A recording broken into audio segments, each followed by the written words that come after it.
Welcome back to Library Choice YouTube channel. Today we'll be learning how to make this beautiful, elegant detail on a dress. It's very trendy and it's very simple to make. If this is what you would like to learn, kindly stay tuned till the end of this tutorial. Thank you. So to make this design, you need to determine where you want it to be and take the measurement of that part.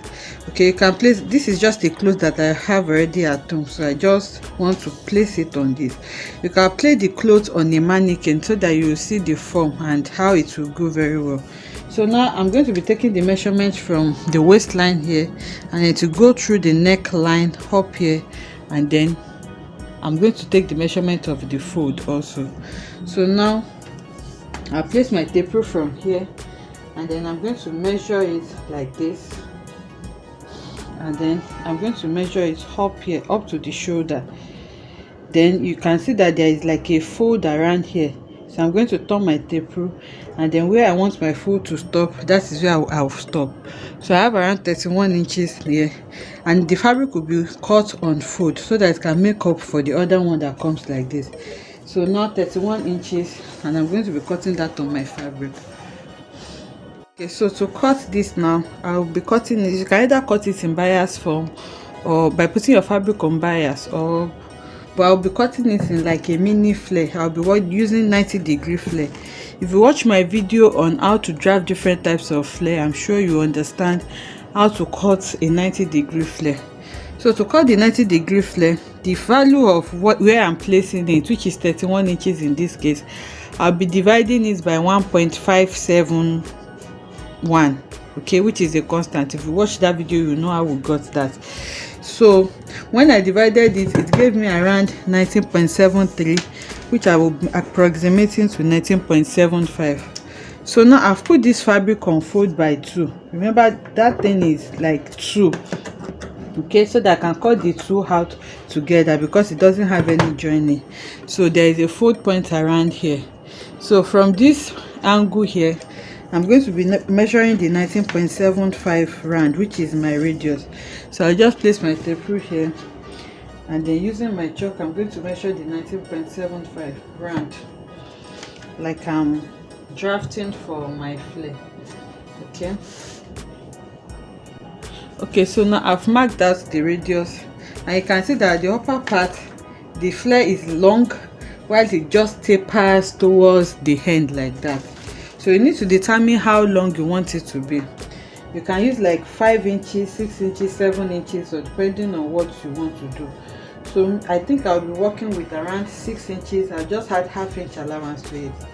So I'll measure my 6.5 inches like this, and then over here I repeat the same thing, but as I'm going on, I'll be reducing it bit by bit.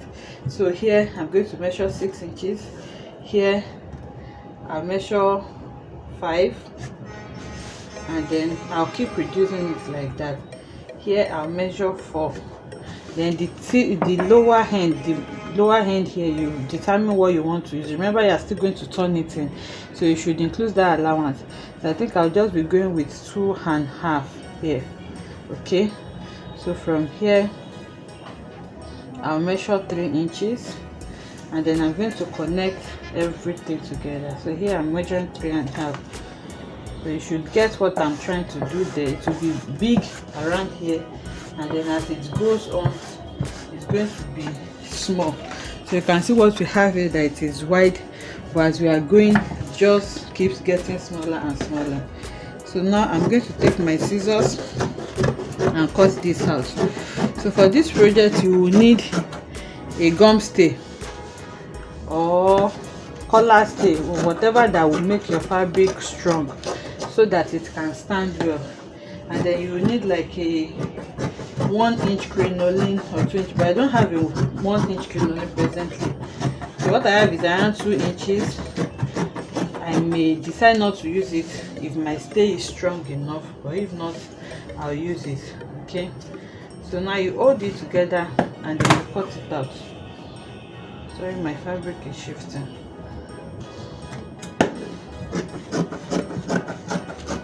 So you need to cut 2 of these because I'm using the same thing for lining and main fabric.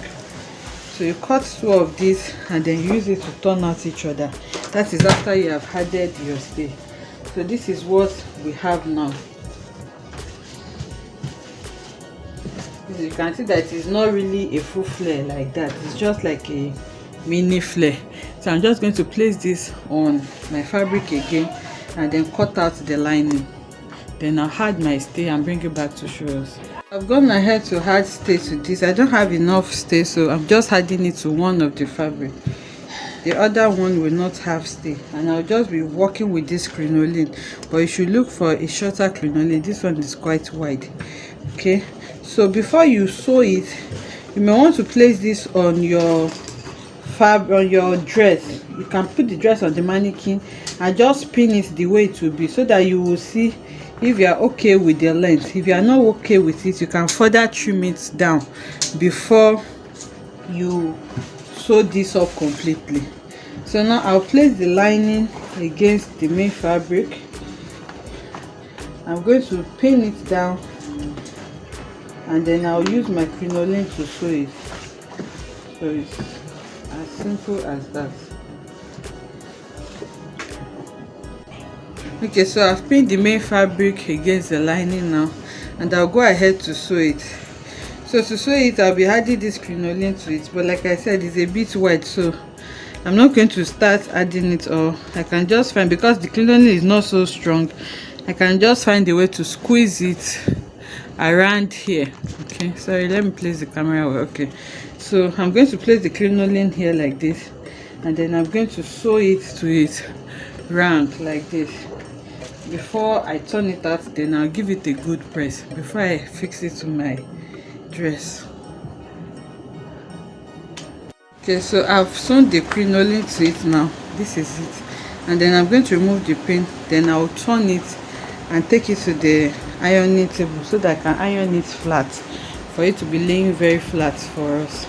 This has been neatly ironed now. I'll just go over to the mannequin now to show us how we are going to be placing it on our dress. Okay, so the design is going to come from the waist or wherever it is that you want to.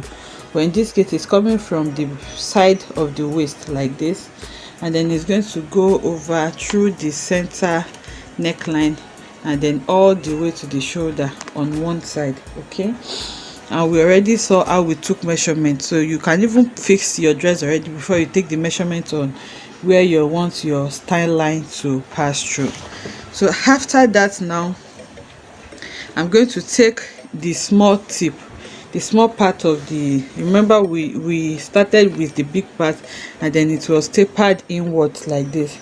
So the two small parts, I'm going to take them together now, and then I'm going to try to measure where it will stop. Okay, by just placing it from the waistline here. So I'm going to place it from the waistline. Let me see if I can. Okay, so from where it's going to stop here on the waistline, I'm going to place it and then take it through where it's passing like this. So it's going to go like this, and then it's going to stop around here before I separate it. So now that part, I'm going to take it to the machine now and then sew them together so that it will be easy for me to pin. I hope you understand.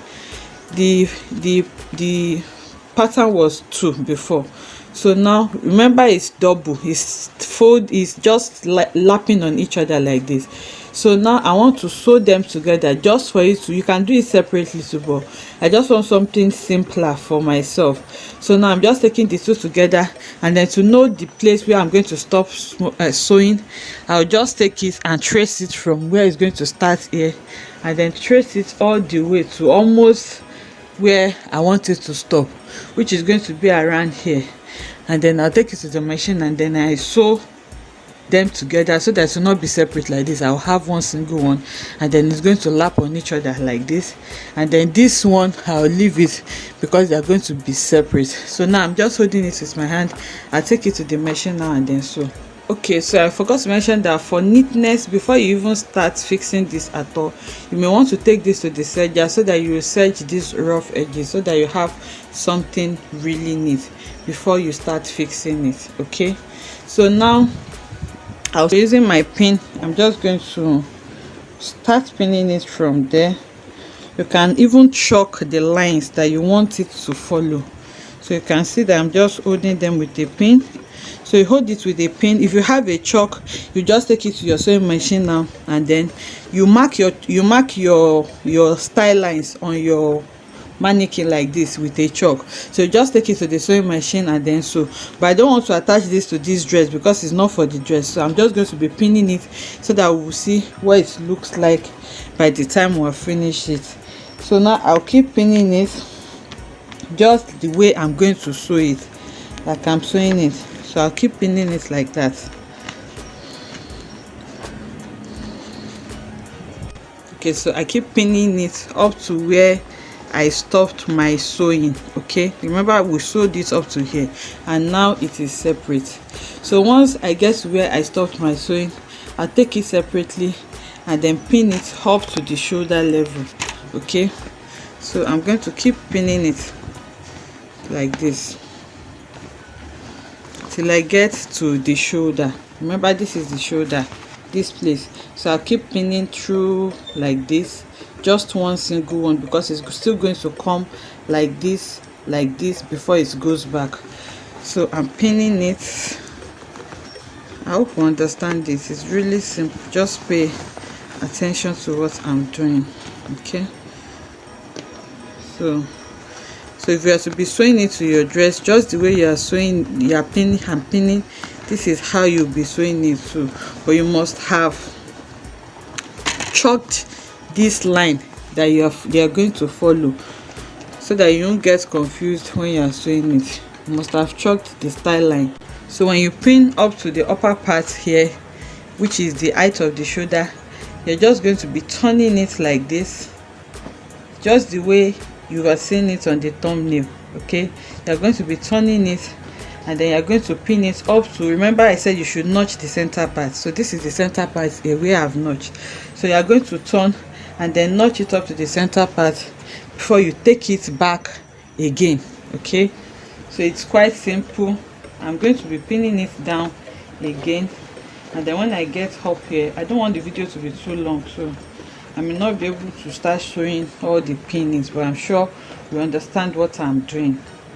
So we are basically just forming that style. You can form any style that you wish to form.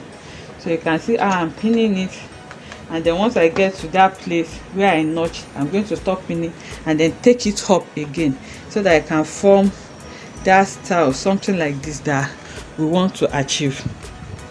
Okay, so after pinning it like this, you can see the lines.